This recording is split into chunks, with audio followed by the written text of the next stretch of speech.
Bonjour à toutes et à tous et bienvenue dans votre rendez-vous quotidien Smart Éducation, un magazine dédié à la formation, aux nouveaux métiers, aux nouvelles pédagogies, le rendez-vous qui donne un futur à la jeune génération.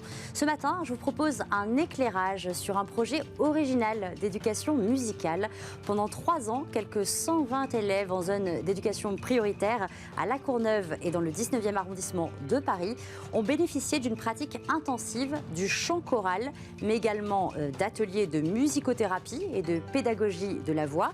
L'objectif, mesurer les bienfaits du chant collectif sur les apprentissages scolaires, le bien-être et l'épanouissement des élèves. Le nom de ce projet, Eve, pour exister avec la voix ensemble, une expérimentation pédagogique soutenue par la Philharmonie de Paris et la Fondation Bettencourt-Schweller en partenariat avec l'Éducation nationale.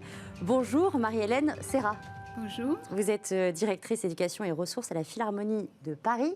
Alors d'abord, comment est né ce projet ? Alors, ce projet est dans la lignée d'autres projets qui visent à démocratiser en fait l'accès à la musique pour les enfants. Donc il y a un projet qui s'appelle Demos, qui l'a fait avec les pratiques en orchestre. Et là, il était question pour nous de transposer en quelque sorte les innovations pédagogiques que nous avions pu mettre en place avec Demos, avec le chant choral. Donc nous avons inventé ce projet il y a plusieurs années, et en reprenant des principes innovants de Demos et en regardant ce qu'on pouvait en faire dans le chant choral. Alors justement, on va rentrer un peu dans les détails. Donc 6 classes de CE2 ont participé à ce projet, de 2 écoles, l'école Cheminée à Paris et l'école Paul Doumer à La Courneuve. Vous avez suivi ces classes pendant 3 ans, donc ça a été du CE2 au CM2. Concrètement, comment se sont déroulées ces 3 années ? De quels cours ont bénéficié les élèves ? Alors l'idée pour nous, pour rendre le chant accessible et qu'il devienne quelque chose de naturel pour l'enfant, que ça soit une pratique régulière et qui associe le plaisir et les apprentissages, c'était très important pour nous d'y associer le corps et les émotions. L'idée pour nous, c'est de faire en sorte que la voix, l'expressivité artistique de la voix soit connectée au corps et aux émotions. Pour faire cela, il y a bien sûr un chef de chœur qui réunit les enfants en différents formats, mais il y a aussi des pédagogues, par exemple la rythmique d'Alcroze. Alors justement, qu'est-ce que c'est ? Parce que donc, vous avez associé au chant choral des disciplines donc où le corps est très important, donc cette rythmique d'Alcroze, mais aussi la technique d'Alexander. Qu'est-ce que c'est que ces disciplines ? Alors donc on va les classer dans les disciplines corporelles qui permettent de renforcer les apprentissages corporels. Dalcroze avait eu cette intuition au début du 19e siècle, considérant que la musique était finalement apprise d'une manière peut-être trop intellectuelle et que ça nuisait à l'expression artistique. S'était dit comment faire en sorte que l'apprentissage musical soit naturel, que le corps apprenne quelque part un petit peu seul, parce qu'on s'est rendu compte, et les neurosciences le confirment aujourd'hui, que mettre le corps en mouvement quand on apprend la musique est très efficace. D'accord. Donc, je résume, la rythmique d'Alcroze, c'est ça, c'est le corps en mouvement qui perçoit la musique et qui, petit à petit, s'en imprègne et est capable d'apprendre des rythmes simples et compliqués. Vous voyez, enfin, il y a beaucoup de choses, de notions de langage musical qu'on peut apprendre en mettant le corps en mouvement, mais en le mettant en mouvement d'une manière spontanée. Ça, c'est très important pour Dalcroze.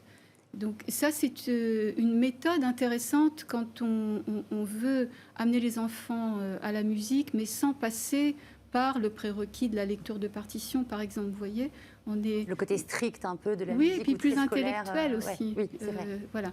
Donc les plonger dans la musique et le faire avec ces méthodes est très intéressant. Alexander, c'est une autre approche qui permet d'être conscient du corps en action. Et ce sont des techniques qui d'ailleurs sont utilisées dans des maîtrises, dans des filières vocales en conservatoire, mais elles ne l'étaient pas jusqu'à présent dans des pédagogies d'initiation.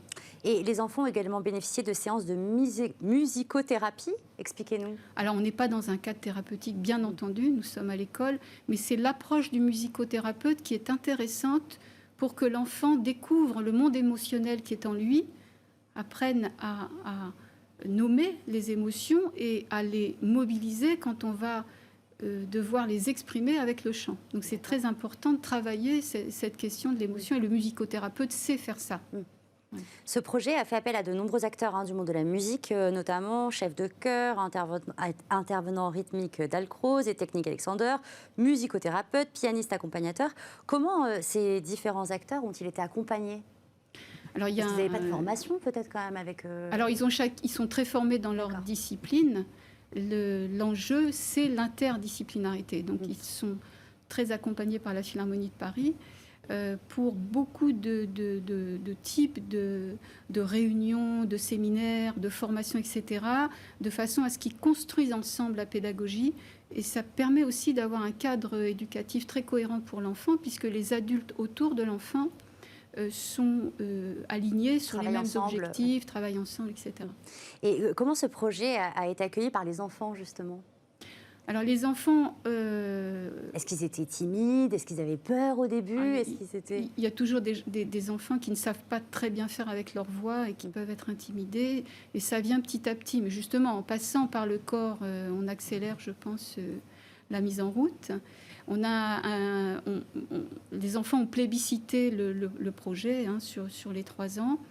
Et je pense que le fait aussi d'avoir donné des concerts à la Philharmonie de Paris en fin d'année, ça les a aussi montré en quoi ils peuvent y trouver à la fois du plaisir et le partager avec leurs parents, rentrer ensemble dans une situation de montrer ce dont on est capable et l'harmonie dont on est capable ensemble. C'était quand même des moments très forts pour Est-ce que certains ont trouvé leur vocation? Peut-être, est-ce que vous avez leur vocation en CM2 mais en tout cas... Oui, ils sont peut-être encore un peu jeunes, mais on sait que beaucoup poursuivent le chant en collège. Et vous savez, c'est aussi le chant comme accès à d'autres disciplines artistiques et musicales. Il faut aussi le voir comme ça. Le déploiement du projet Ève a été quand même perturbé par la pandémie de Covid-19. Comment vous vous êtes adapté pendant cette période-là? Alors, comme aussi les chœurs professionnels, on peut quand même répéter avec le masque et avec distanciation. Ça complique évidemment le travail et encore plus peut-être pour les enfants. Mais grâce à tous les efforts faits des deux côtés, Éducation nationale et Philharmonie de Paris, on a quand même pu poursuivre, parfois avec des situations qu'on a dû créer avec des protocoles sanitaires assez rigoureux, mais c'était bien sûr... temporaire, puisque quand même on est dans une autre situation aujourd'hui, même si il faut toujours être prudent. Mais en tous les cas, on a pu continuer à chanter. C'était l'essentiel et on a fait un magnifique concert en juin. En juin l'an dernier. Alors, afin d'analyser précisément l'impact de Ève sur les enfants participants, vous avez commandé une étude au laboratoire éthologie, cognition, développement de l'université Paris-Nanterre. Comment les chercheurs ont-ils étudié l'influence du chant choral sur le développement des enfants, concrètement? C'est-à-dire, est-ce qu'ils les ont vus plusieurs fois, une fois, je ne sais pas, par trimestre? Comment ça s'est passé? Oui, alors il y a différents points de mesure, parce qu'il faut faire une étude longitudinale, donc analyser l'évolution de certaines compétences, capacités des enfants. Ça peut se faire parfois dans des situations où les enfants sont en binôme ou seul avec le chercheur. Il y a différents tests. Alors, on peut regarder ce qu'il en est des interactions sociales. On peut regarder ce qu'il en est des effets de transfert sur certains apprentissages scolaires. Et puis, ce qui était peut-être aussi nouveau pour les scientifiques, c'était de trouver des manières de mesurer le bien-être ou en tous les cas le plaisir que l'enfant pouvait C'est ça, parce que c'était un peu les 3 facteurs sur lesquels vous vouliez travailler pour ce projet. Donc ce projet s'est achevé en juin 2021. Avant de parler un peu des conclusions scientifiques, est-ce qu'on peut parler d'un avant-après chez les enfants?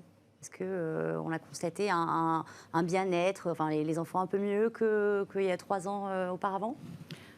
Alors, le avant-après, je ne pourrais pas vous dire forcément précisément, mais en tous les cas, on a des témoignages de professeurs pendant le projet, de professeurs, de directeurs d'école qui témoignent du fait que le chant choral fait de cette manière, c'est-à-dire d'une manière régulière et avec cette mise en mouvement est très important. Ça crée un climat favorable pour les apprentissages. Ça permet des moments de concentration, de remobilisation des enfants. Il y a aussi ce que les professeurs des écoles peuvent en faire eux-mêmes, hein, quand ils assistent à ces façons de faire, du chef de chœur, des rythmiciens d'Alcroze, etc. Donc, si vous voulez, ça crée au sein des classes et de l'école quelque chose d'un petit peu nouveau. Et je pense que l'apport psychocorporel est intéressant puisque on trouve des moyens de faire en sorte que l'enfant se concentre, soit apaisé, rentre en communication avec le groupe. Tout ça est très, très intéressant aussi pour les capacités psychosociales en général pour l'enfant. Et alors, les résultats de ce projet seront dévoilés, les résultats scientifiques seront dévoilés les 7 et 8 décembre prochains dans le colloque. Est-ce que vous pouvez quand même nous donner les grandes tendances sur le bien-être, les interactions sociales et sur l'apprentissage? Quelles sont les conclusions un peu de ce projet? Oui, alors sans les dévoiler tout de suite, on y verra... L'interaction sociale, oui, on verra que les effets sont positifs, comme d'ailleurs on l'a mesuré sur les orchestres d'enfants d'Emos. Ces pratiques collectives régulières ont un effet sur les capacités psychosociales. Il y a aussi quelques effets de transfert, notamment sur le langage, et puis au niveau du bien-être, ce dont je parlais tout à l'heure, le plébiscite par les enfants de l'activité chant choral, c'est-à-dire qu'ils ont aimé le chant choral. Ils ont aimé chanter pendant les 3 ans. Donc, des retours positifs de ce que je comprends. Est-ce qu'une deuxième édition est déjà prévue? Est-ce que vous allez retenter ce projet phénoménal quand même? Parce que 3 ans, c'est long. Long, exceptionnel, et grâce au soutien de la Fondation Bettencourt, c'est une expérimentation très riche, à tout point de vue. L'idée, oui, c'est de poursuivre, mais on va bien sûr en discuter. On attend. Le colloque est un moment de clôture, justement, qui va permettre de faire un bilan et de le partager avec les professionnels du domaine, que ce soit la profession musicale et la profession de l'éducation, les professions de l'éducation nationale. Mais bien sûr, on rêve à un après. Ce sera à peu près les mêmes tranches d'âge ou peut-être un peu plus âgées? Est-ce que vous avez déjà un peu... On pourrait imaginer poursuivre avec une même tranche d'âge. On pourrait imaginer aussi d'autres tranches d'âge et pourquoi pas les adultes. Hein. Il y a des choses qui sont tout à fait transposables avec les adultes. Merci beaucoup Marie-Hélène Serra, merci d'avoir été avec nous. Je rappelle que vous êtes directrice éducation et ressources à la Philharmonie de Paris. C'est déjà la fin de cette émission. Merci à vous tous de nous avoir suivis. On se retrouve très vite pour un prochain numéro de Smart Éducation. Et d'ici là, très bonne journée à vous tous sur Bismart.